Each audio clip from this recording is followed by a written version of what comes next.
দারোগাবাসীগণ গিয়ে দারোগাধীশকে নিবেদন করলেন, প্রভু সত্রাজিৎ আপনার বিষয়ে এই মিথ্যা কলঙ্ক আরোপ হচ্ছে। দারোগাধীশ বললেন, এ তো ঠিক নয়, আমাকে এখন প্রমাণ করতে হবে তার ভ্রাতাকে আমি বধ করি নাই, আমি তাকে মেরে মারি। প্রমাণিত করার জন্য সৈন্য নিয়ে সেই বনের মধ্যে গমন করেছিলেন, যে বনের মধ্যে প্রসেন দিয়েছিলেন।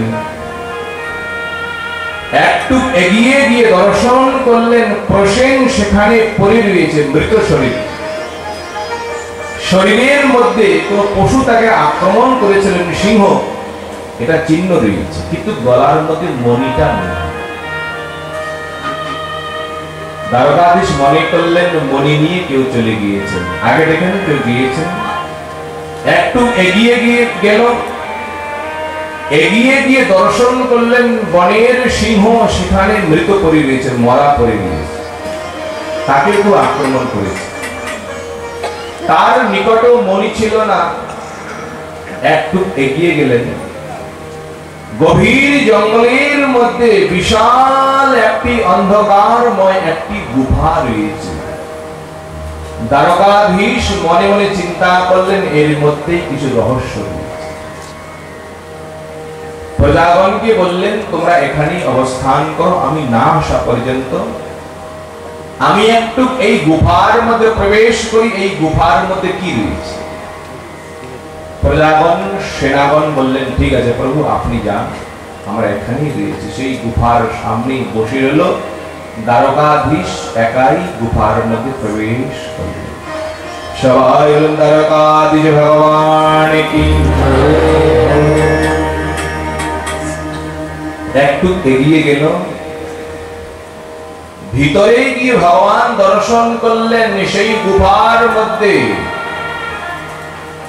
একই অদ্ভুত ঐশ্বর্য, একই অদ্ভুত সৌন্দর্য, মণি হীরা রত্নের দ্বারায় সেখানে মন্দির, সেখানে গৃহ নির্মাণ। একটু এগিয়ে গেলেন, দেখলেন ছোট্ট এক বালক ওই মণি নিয়ে হাতের মধ্যে সেখানে খেলা করছে। ভগবান মণি, এই তো সেই মণি বালকের হাতে।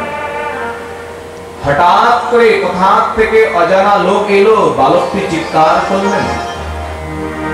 ধাইমা ছুটে এলো, ধাইমা জোর করে চিৎকার করলেন।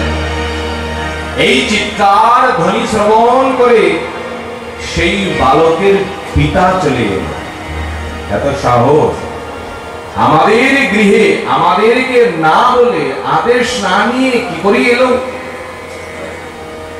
ইনি হলেন অন্য কেউ নয়, ইনি হলেন জাম্ববান, মহাশক্তিশালী, মহাবলবান। কোন বিচার করলেন না, কোন বিমর্শ করলেন না, এসেই দারোগাধীশের সঙ্গে যুদ্ধ শুরু করে দিল। দারোগাধীশ তিনিও যুদ্ধ করলেন। একদিন চলে গেল, দুদিন চলে গেল, 3 দিন চলে গেল, দিন রাত্রি সমানেই যুদ্ধ হচ্ছে। 10 দিন পেরিয়ে গেল, কেউ কাউকে পরাস্ত করতে পারছেন না। 12 দিন পেরিয়ে গেল, যুদ্ধ সমানে চলেই যাচ্ছে।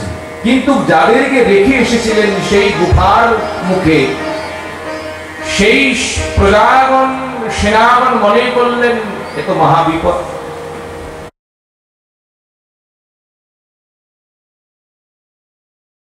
দ্বারকাধীশ ভগবান কি,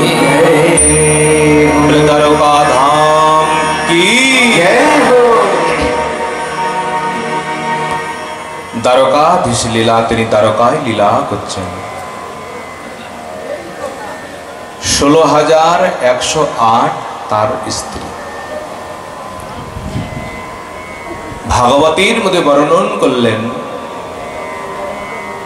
এক এক রানীর 10টি করে পুত্র হলো, 1টি করে কন্যা। কতগুলি হতে পারে?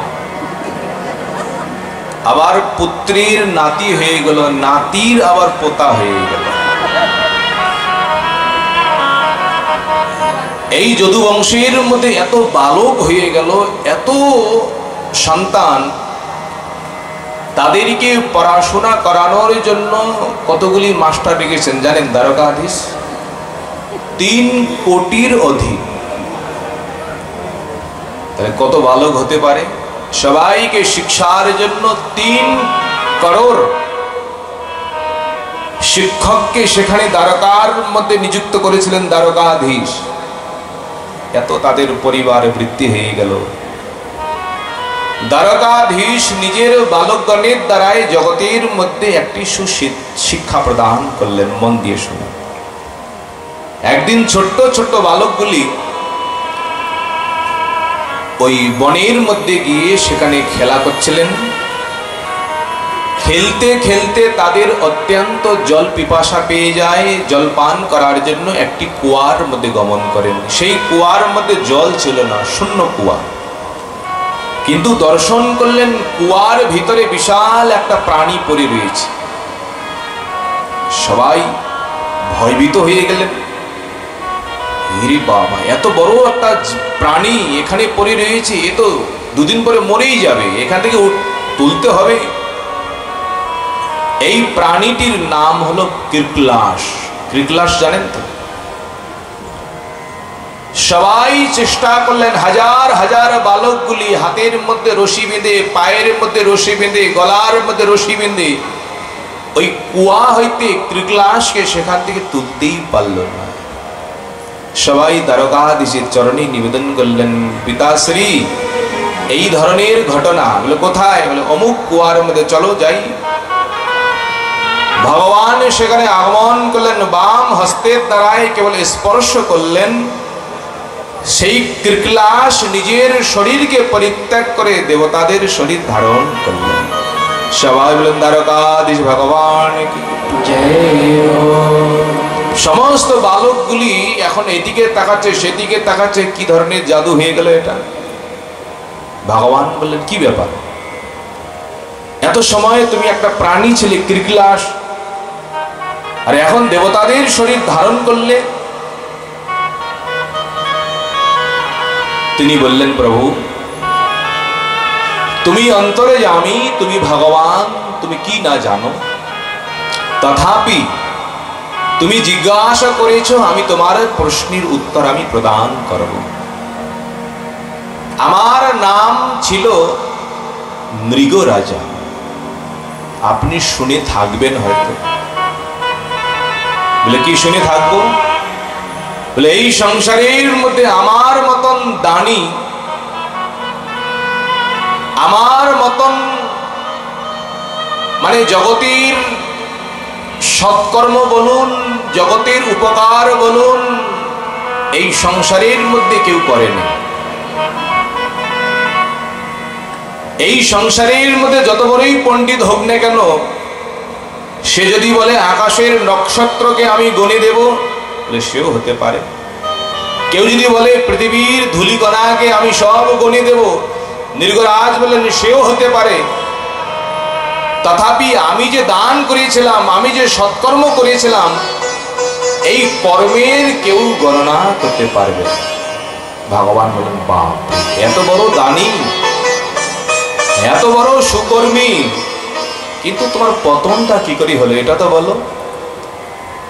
আরে তুমি দান করেছিলে, জগতের উপকার করেছিলে, জগতের সেবা করেছিলে, তোমাকে তো স্বর্গের মধ্যে থাকার দরকার ছিল। এখন কুয়ার মধ্যে এক কৃকলাস হয়ে তুমি পড়েছিলে। বললেন, প্রভু সেও বলছি, শোনো,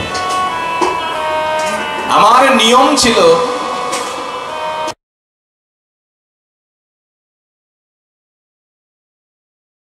প্রত্যেক দিন ব্রাহ্মণকে দান না করে আমি জল গ্রহণ করতাম না, গৌদান করতাম।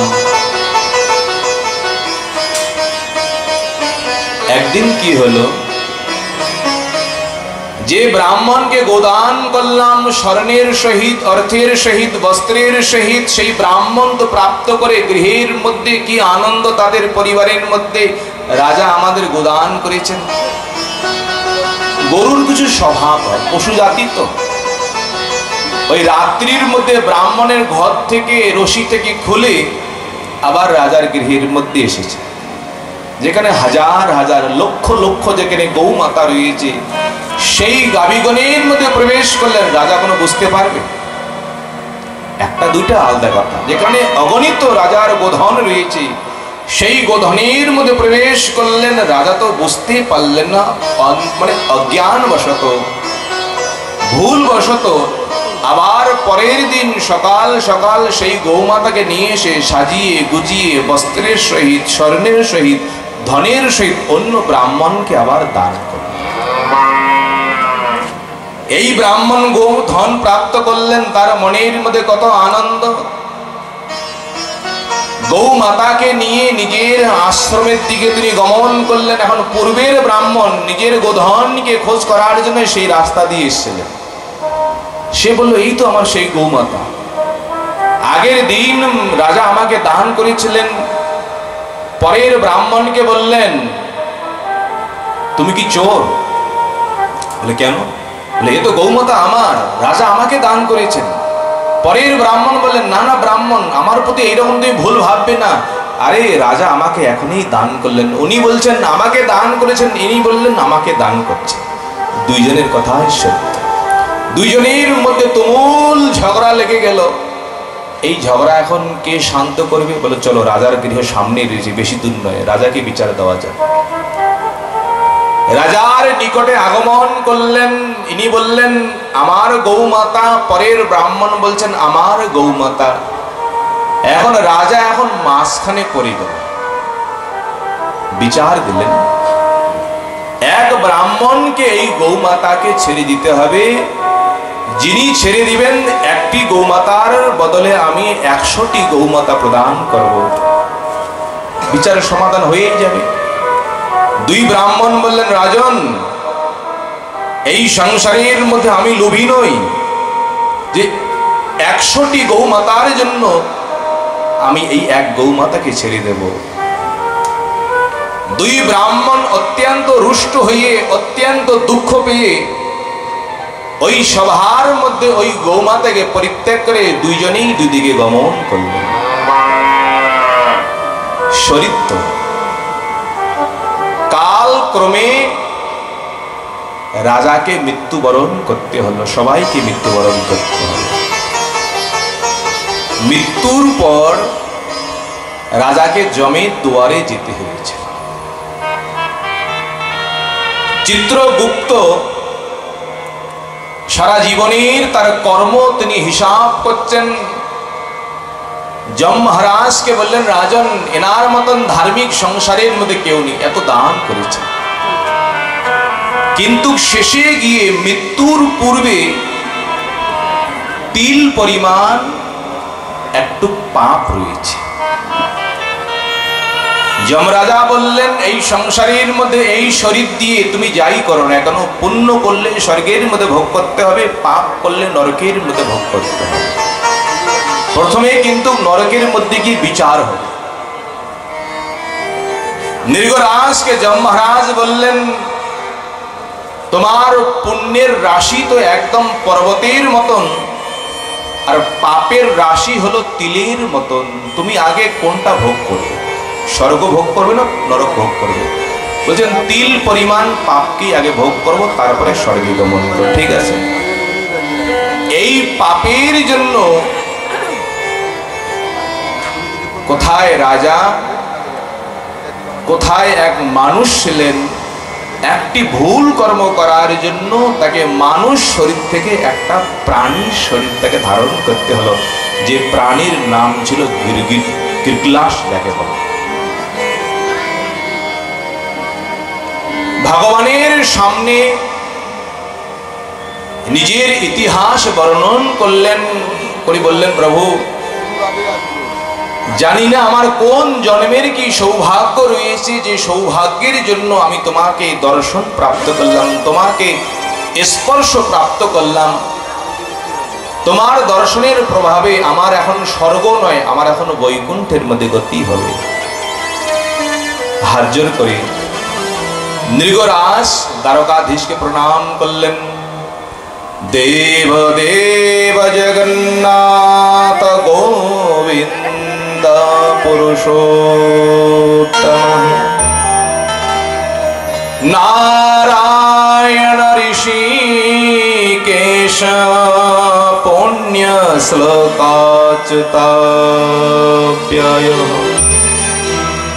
हे देव देव जगन्नाथ हे गोविंद हे पुरुषोत्तम प्रभु आमी तुम्हार चरणे प्रणाम करी भगवान के प्रणाम करे दिव्य देह धारण करे वैकुंठेर मध्य गमन करलेन सबाई बोलेन द्वारकाधीश भगवान की जय।